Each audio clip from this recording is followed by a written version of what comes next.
All right, today I want to talk about speech delivery. And this is the last segment before you do your speeches. And so we need to go over delivery and give you some thoughts and some things that will help you in your delivery. And so let me first start out by saying we're all not a Ronald Reagan or a Martin Luther King type of a speaker, are we? As many people as there is out there, there's that many types of speakers. And what it comes down to is that we need to each find our own style. Mine's different than others. Some people prefer my style over others. It really comes down to you as an individual. You develop your own style as you go through these. Speech delivery, this is the third and final step in the process of putting your speeches together and getting ready to deliver them. Many of us are good at the planning and creating part of it. In fact, you can make a pretty good living writing speeches for political candidates and others. But when it comes to delivery, that's where a lot of people fall short. And obviously, for various reasons, it could be that we just haven't gotten over that fear of getting up in front of an audience. So what we really need to do is really know how to connect and inspire our audiences. We have the information. Now, how do we go about doing that? That's really where we're going to be at today. There are different ways that you can present speeches. And it really comes down to whatever the situation is. Would you agree with that? Depending on the situation is really going to determine the type of speech that you're going to do. So what you need to do is choose the style that best suits the material that you're presenting, the situation, and sometimes even your skill set. And what we're going to do is we're going to take each of these and talk about them just a little bit so that you get an idea of the different types. The first one we want to talk about is the impromptu speeches.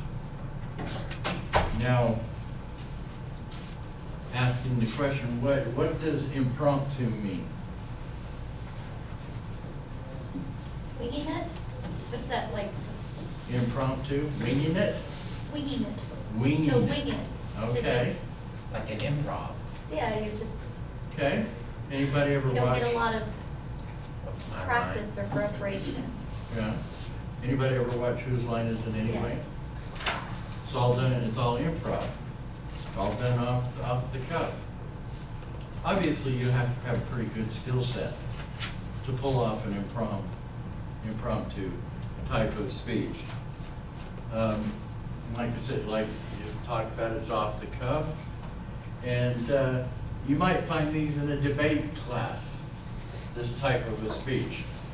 I'm talking with a student. I found that she really was into that. She really liked the debate type of environment. So she's developed a skill set in this debate environment to be able to handle that. Does that make sense? But interesting enough, in a normal situation, most of us aren't going to be asked to give an impromptu speech without knowing something. Now, if you remember You've probably been in classroom situations where a teacher asked you to stand up and introduce yourself, gave you some parameters to do that with. So it's really not an impromptu speech, is it? It's impromptu in the sense that you've been asked on the spot to do it. But when you really define what impromptu speeches are, is getting up, or what most people look at them as off the cuff. Well, in a way, it kind of is. They're just following an outline. Right. And I think when you're in a forum where someone's asking questions, you can always use an outline Sure. to answer that Sure. question. Sure. But the outline may be, tell us something about yourself. Exactly. And so, but that's information you already know, right? I think most people, when they think of impromptu speeches, they have a tendency to think that somebody's going to ask me to give a speech on something I don't even know about. People can do that. And 99.9% of the time, I don't think that ever happens. Okay? I think there's that real 0.1% that someone would ask you to do that without knowing anything. So in my mind, it's really not as off the cuff as we might think that it will be.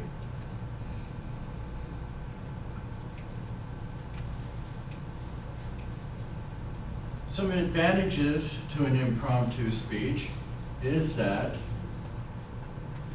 you can maintain more eye contact. Does that make sense?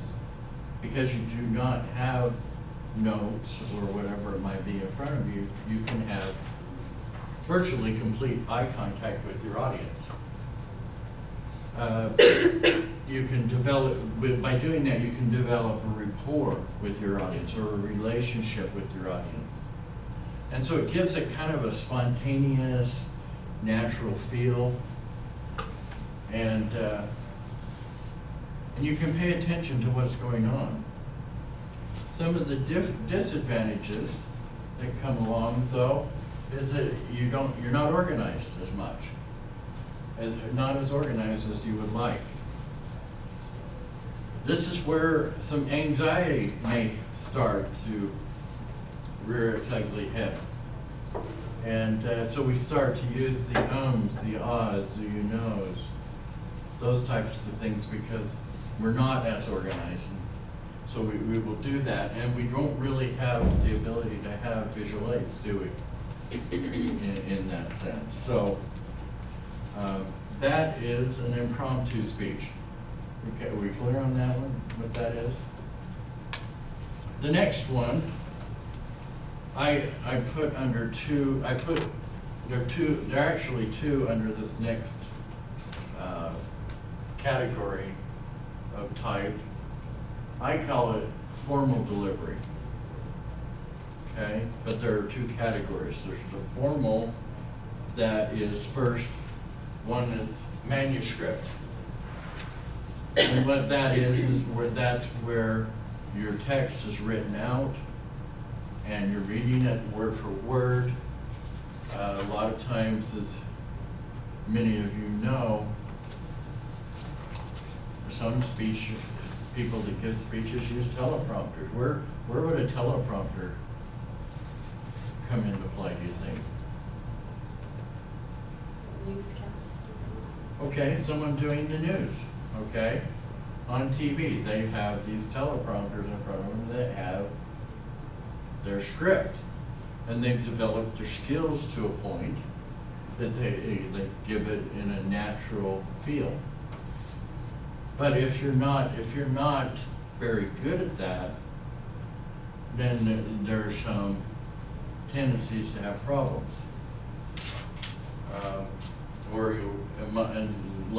Some folks will use a piece of paper that has it written out word for word and they'll read it. That's manuscript. The other is memorized. This is the other end of the spectrum. This is where it's also word for word, but it's memorized. So, yeah, I was typing really fast. Sorry about that. But you don't have the text in front of you, it's up here. And there are people that are very good at that.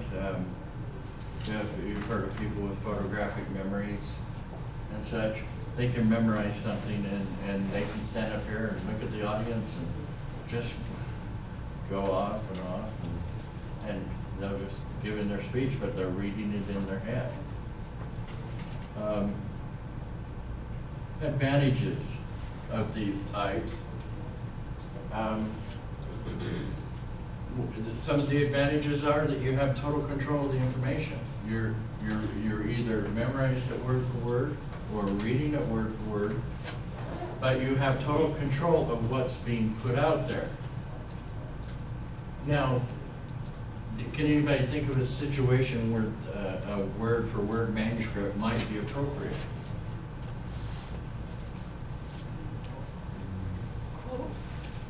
Okay, you maybe quote somebody, but I'm talking about the entire speech, the speech as a whole. Court, like a courtroom? Okay, let's talk about that. Let's say that someone's in trouble with the law. And we've seen some famous people that have been in trouble. And they'll stand up there, their lawyers have prepared a speech and they basically will read it and that's all they'll say. Because their attorneys don't want them to say something that's gonna cause them some issues later, okay? So that would be a situation that you would use a written manuscript in front of you.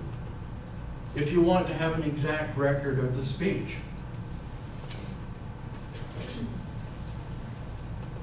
it's good to have a manuscript of it. That way, when you go back, someone ever questions something, you can go back and say, well, this is what I said. I already talked about if you're troubled with the law, make a statement. Carefully plan full eye contact. When you memorized it, you have full eye contact. That's an advantage. Okay, some disadvantages are that if you're reading it, you have limited eye contact. And so you don't get the lack of feedback if you're looking at your speech and reading it word for word. Has anybody ever heard someone read something? Oh, yeah. Unless you're really good and been hired to do like a book on tape,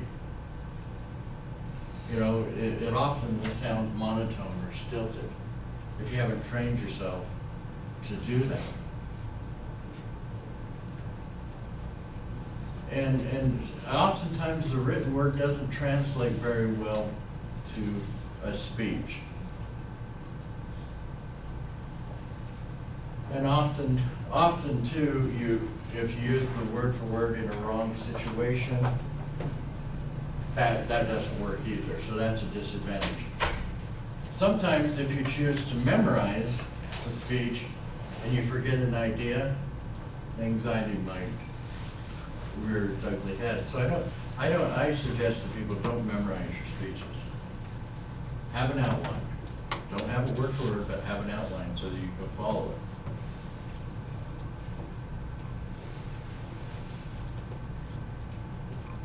The next one, and the last one we're going to talk about, is called extemporaneous.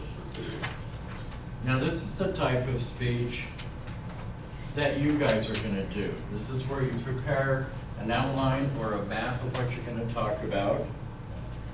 You plan the introduction, the body, and the conclusion, and you practice with notes and visuals so that everything goes off without a hitch. And what that allows you to do is really to try different ways of presenting. And so extemporaneous really is the way to go. Because it allows you to, you know, if you need to read a quote, you can read it and then continue on talking about it. So it has kind of all those things. Let's look at some of the advantages. The advantages is you have a roadmap or a guide to get you through the presentation. It combines impromptus and formal presentations, kind of like conglomerate of all of them. With an outline, it gives you the flexibility of an impromptu speech because you can stand up here and present. You'll notice that I use notes, but I don't read them word for word. Okay? So as I've gone along and developed my skills, it can almost sound impromptu because I'm standing here and talking about it. I've presented this information enough that it's in my mind and I can just talk about it. And depending on what happens in different situations, I can stand up here and go off on using a different example. Like, so in a different presentation of this, I may bring up something else. Does that make sense? Okay. You have the control of the formal, because it is, you have notes, but you have time to prepare visual aids and and a lot of different things. There was a time that I did not use PowerPoints, and I stood up here and presented using my notes. And so over the years, I've even added the visual aid aspects. And it gives you that security, that security blanket you need sometimes to have the notes in front of you, okay? Disadvantages, if you don't prepare well, things are gonna turn out bad, okay? So when you have an outline, practice with it, so you don't have that negative outcome. And everything that was an advantage to you that we talked about before, all of that goes away. And so those are some of the advantages and the disadvantages of extemporaneous speeches. So we have, just to kind of review, we have the impromptu speeches, we have a manuscript speech, we have a memorized speech, and we also have the extemporaneous speech. Yes. Sorry, so those were, I had impromptu, formal, and then the extemporaneous. Formal is divided into two. Okay, I've got that. And then what was after formal? Extemporaneous. E-X-T-E-M-P. Oh, okay, so it was really, so is it really kind of the three with the one having? Right. Okay, gotcha. Thanks. Okay. So, we talked about types of delivery. Let's talk about things that make our delivery effective. And so determining what type of delivery we need is only really part of what we're going to talk about. You have to consider the visual, the verbal, and the vocal aspects of the speech. So, you probably heard some of these before, but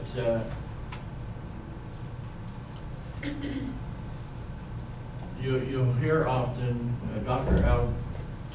Albert Mehrabaum, who's an emeritus professor, studied this, and he broke down this visual, verbal, and vocal aspects into percentages.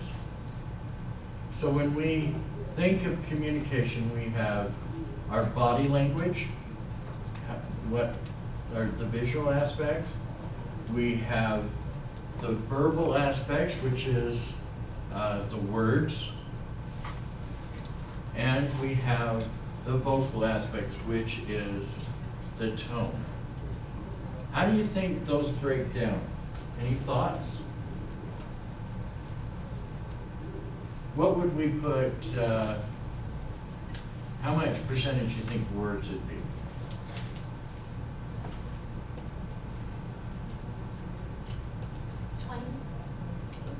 20%? Okay. 15, 20%? Okay. Anybody else? Are there any different views? 7%? Okay, word 7.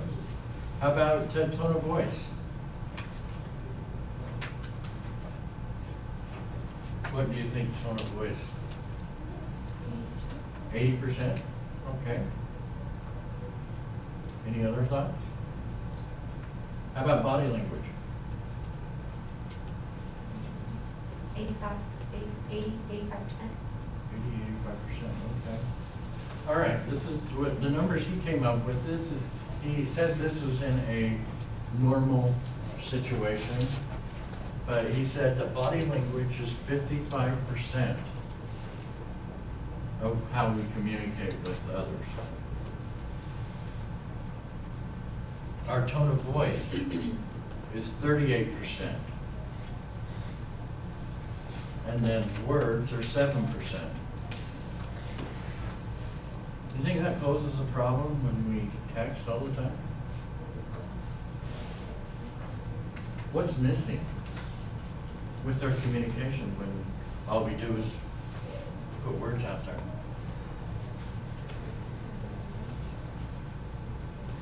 Think it can be a problem? When you think about it, 93% of what we communicate is all our tone of voice and our body language. Poses a big problem. Now, this will change. If you're out talking on the phone, obviously, the numbers would be a little bit different. The words would be higher. Tone would be a higher percentage. And body language would fit in there a little bit because if you're, let's say you're talking with someone on the phone and you're kicking back on the couch and you're just talking to them, it's going to change how your tone, it's going to change your tone a little bit. So if you're out walking around and like you're having a face-to-face conversation with them, body language still plays a part because it affects how you present yourself. But this is in a normal conversation, and it will be different depending on whatever situation you find yourself in. Supporting material is another thing that we need to think about. We just went through and talked, in our last session, we talked about PowerPoint and visual aids, presentation aids, okay? And what that supporting material does, not only PowerPoint, but any object model, picture, whatever you use as a visual aid, it does three things. The first thing that it does is that it clears up your thoughts. So it gives you clarity. It makes it more clear. It takes the logos aspect of Aristotle's three proofs and appeals. It also adds interest. When you can relate what you're talking about to your audience, you get the emotional aspects. And it also provides proof. And that takes care of the credibility. Can you see how all of those aspects are that Aristotle brought to our knowledge way back when? So clarity, interest, and proof. That's what a presentation aid does for you. Okay, so let's talk about, again, some of the visual. We did talk about some of these already, so I'm just going to go through them quickly. The visual elements are visual aids such as objects, models, photos, charts, and maps. The categories that we talked about, as well as dressing appropriately. In fact, there was a thing on the news last night that they talked about how you present yourself determines how much money you make. Kind of interesting. It was on the news last evening. Situation. Visually, from the intro. Yes, sir. So do we need to dress nice when we give our presentation? I'm not going to require it. Okay. So, for your presentations, no, I'm not going to require it. But realize that you should. when you present, usually when you present. I'm just trying, what my goal is in having you not dress appropriately is maybe that's how relaxed you are. It makes you more relaxed instead of dressing out. That makes sense?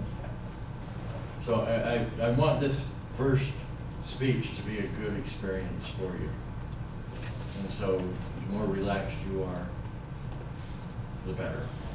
And so if it requires you not to dress up, then to make you more relaxed, then that's fine. But realize that when you deliver a speech, you really ought to. And think about it. If you're a financial planner, maybe that's what you want to do for a living. If you're a financial planner, you think people would be a little leery if you showed up in jeans and a t-shirt? The expectation, because most people's expectation is that if you're a financial planner, you know, you look the part. And even if a financial planner's not making a whole lot of money, they'll go out and spend a ton of money on a suit just to make an impression on you, to invest your money with them. The situation, from start to finish, you are presenting yourself. Let's talk about this.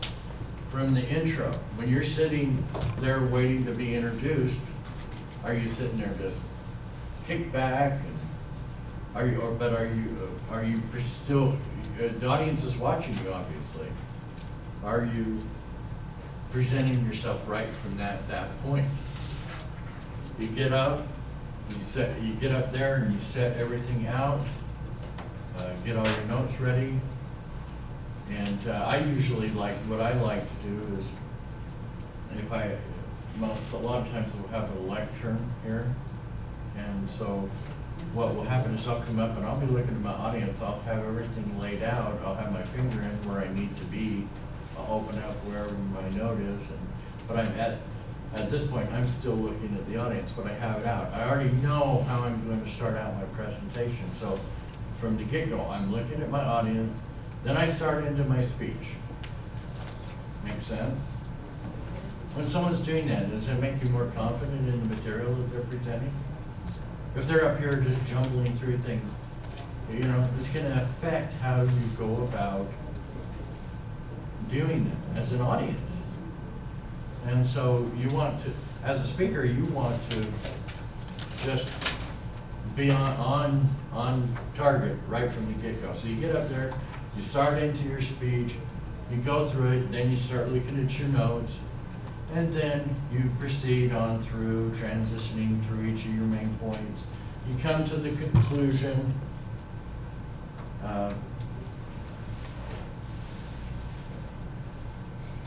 And then you proceed to finish your presentation. Now, a lot of people,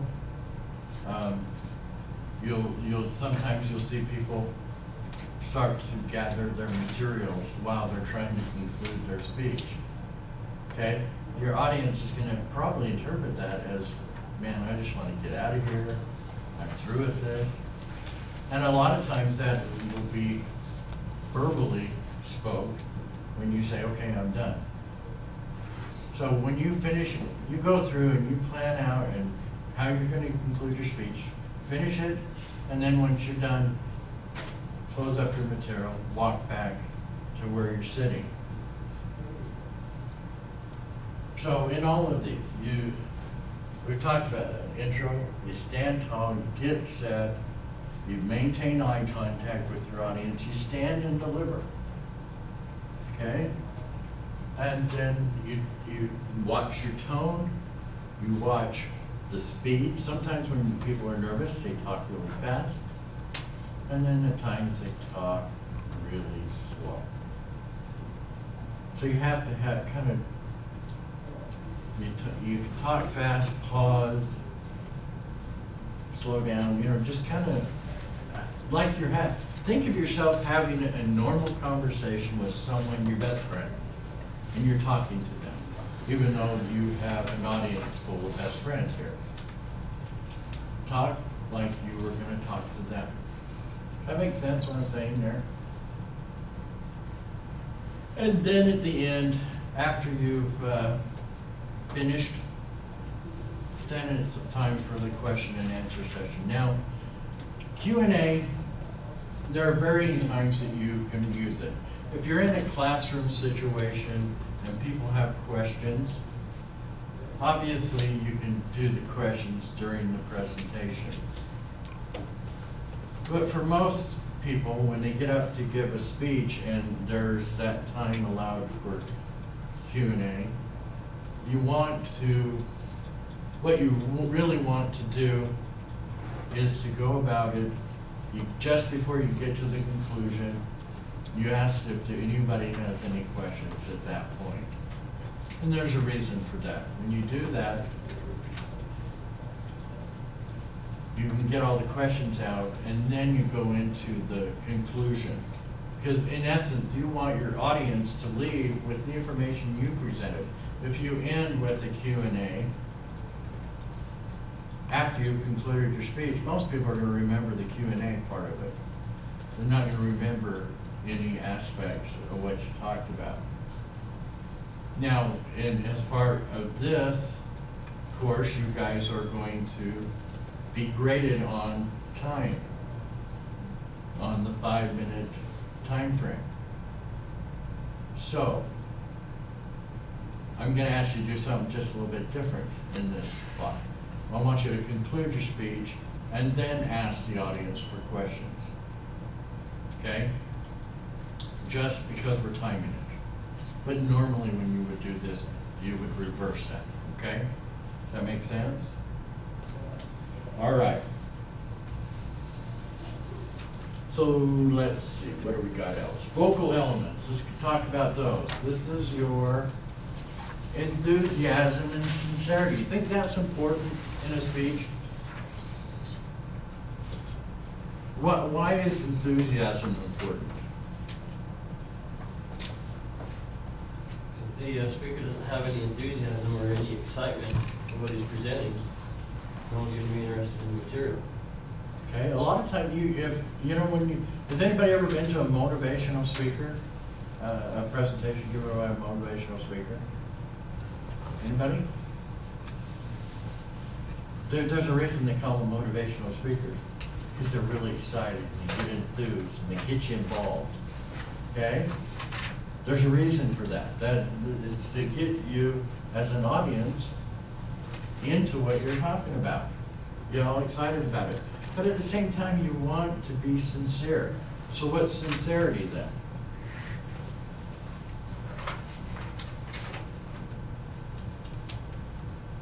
Any thoughts on sincerity?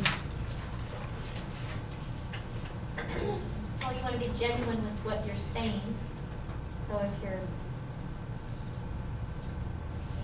it's like going to a funeral where maybe that person wasn't a very nice person and now all of a sudden they were a saint and nobody in the audience really believes it. I'm not saying that, I'm just saying, it's like, oh, they were really funny or they were all these things, but they say, oh, well, they did all these wonderful things for people and you're thinking, really? Huh. Just the lack of genuineness. Yeah, that sincerity is you're more genuine. Okay, and what you're presenting. People will key in on that. If you're really sincere in what you're talking about, people can read through bullcrap really easily. I know I can. And I think most of us have that ability to see through crap. Okay? So I think we have an idea of when people are sincere. So we want enthusiasm, passion, those kind of things. You also want to speak loud enough to be heard. And everybody been to a speech where someone just mumbled up here? Kind of sounded like the adults in the Peanuts cartoons. Right? That to me is mumbling. But you want to speak loud enough to be heard. And it takes practice to do that. But what you really want to do, even though you have people up here in the front, you always want to project back to the back wall. That way you get everybody. I know sometimes people just, and ladies, some of you have soft voices. And so when you get up and give a presentation, sometimes that soft voice will make it very difficult to hear. There's a reason for microphones, but for that reason. But as a presenter, as you continue to practice and do this, you'll be able to project your voice clear to the back of the room without the use of a microphone. Interesting enough, these two together, I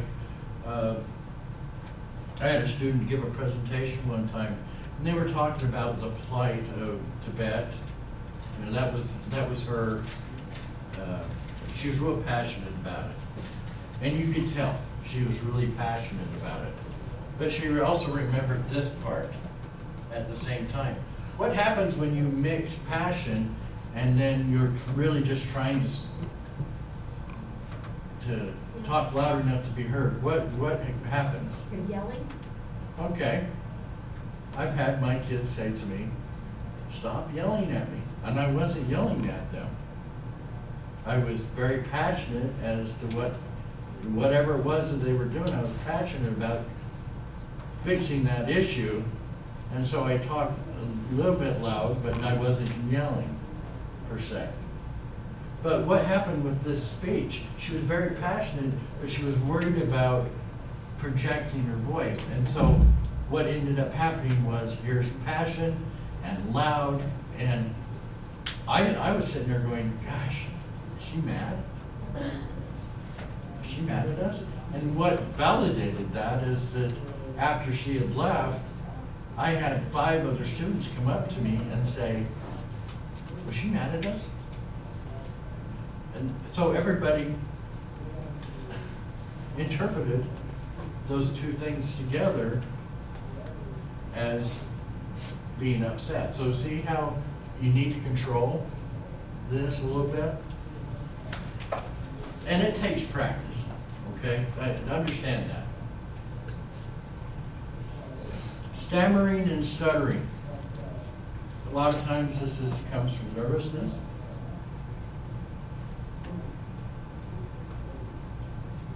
And this is where the ums, the ahs, the you knows come into play. Those type of things are going to affect the vocal aspects of what you're talking about. If someone uses you know a lot, what usually happens? You start counting the you knows, right? And then are you listening to the speech anymore?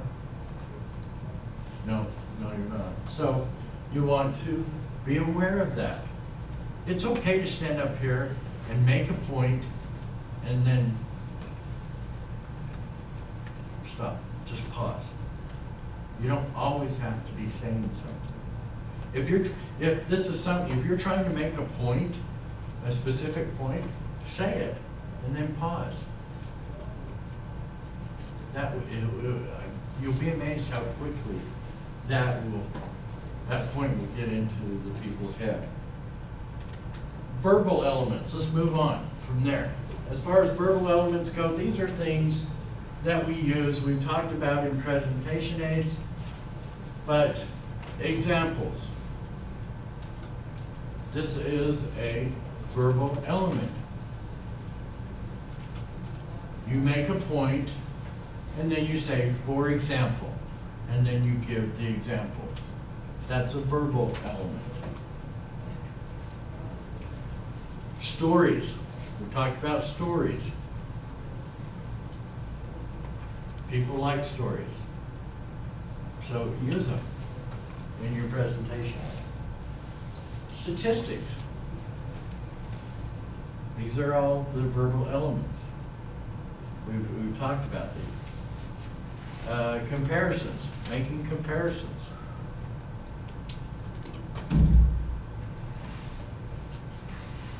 And then citing, and that would be, if you use a quote, cite the person that actually initially gave that quote. So you would say, Mark Twain once said blank. Okay, and whatever your quote is.